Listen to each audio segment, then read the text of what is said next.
வரைக்கும் 100 வருடம் அந்த கருவை உன்னுடைய வயிற்றுல நீ சுமப்பாயாக.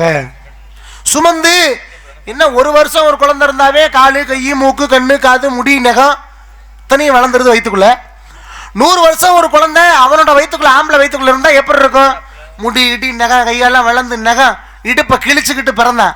100 ஆண்டுக்கு பிறகு பிறந்த குழந்தை அழுதான். அழுதா பால் கொடுத்தா அழுகி நிப்படலாம் குழந்தைக்கு, அப்படித்தானே? கண்டிப்பா. ஆனா அவனு ஆம்பளை அவனு செத்து போயிட்டான். மேகலோகமே அதிர்ந்து போனது. உடனே இந்திரன் வந்தான். இந்திரன் வந்து அந்த குழந்தையை பார்த்து அழுகை நிப்பாட்ட வேண்டும் என்று. இன்றளவிலும் பாருங்க, நம்ம வீட்டில் இருக்க குழந்தைகள்லாம் அழுதுச்சுன்னா, அளவுக்கு பசி எடுத்துச்சுன்னா, தூக்கம் வந்துச்சுன்னா யாரும் சொல்லி கொடுக்கல, தன்னை போல என்ன பண்ணிடும், இந்த கட்டை வரல எடுத்து வாயில வச்சு சப்ப ஆரம்பிச்சிடும். இது இயல்பு.